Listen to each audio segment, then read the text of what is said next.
金銀天然不是貨幣，但貨幣天然是金銀。馬克思資本論前半句話的意思是，金銀本來只是屬於礦產資源，是自然形成的，它們本身是沒有貨幣屬性的，而是後來人類為其附加的貨幣屬性。後半句話的意思是，貨幣是人類為了方便交易所創造出來的東西，它在自然界本身是沒有的。而金銀因為它特殊的屬性，成為了充當貨幣的最優選擇。當金銀被固定成為一般等價物時，貨幣就產生了。從這句話裏可以看出，金銀和貨幣其實是兩種不同屬性的東西，一個是自然產生，一個是人為創造。那到底經歷了什麼，使得它們之間產生聯繫的呢？一、原始社會以物換物。原始社會人類還比較弱小，以部落為單位群居生活，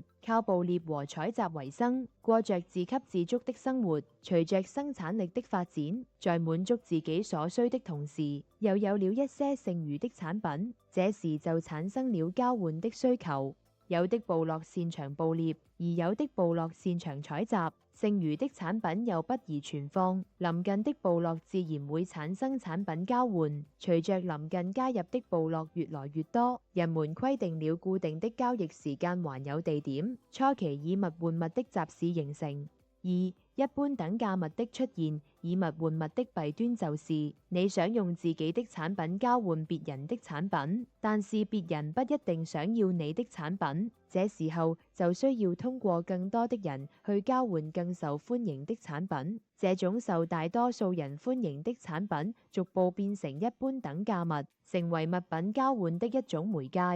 牲畜、獸皮、五穀、布帛、羽毛、貝殼等都充當過一般等價物，出現在早期交易時期。它們中的多數都因不易攜帶、容易腐爛、難以分割等各種原因被逐漸淘汰下來，而貝因其堅固耐用、便於攜帶、方便計數等特點，被擇優留下來，並被廣泛使用，且沿用了很久。有意思的是，東西方都用貝殼做過一般等價物，因為當時的交通運輸很不發達，貝殼又只能在海邊才能得到，誰也不可能在家刨地刨出一堆貝殼來，所以在內陸大家都用貝殼，以至於在中國的漢字中，跟錢有關係的字都帶有貝，例如財、寇、賜、貴、貧、貪等，可見以貝為代表的一般等價物融入了日常的產品交換中，它變成固定能夠交換所有物品的產品，充當了貨幣的職能。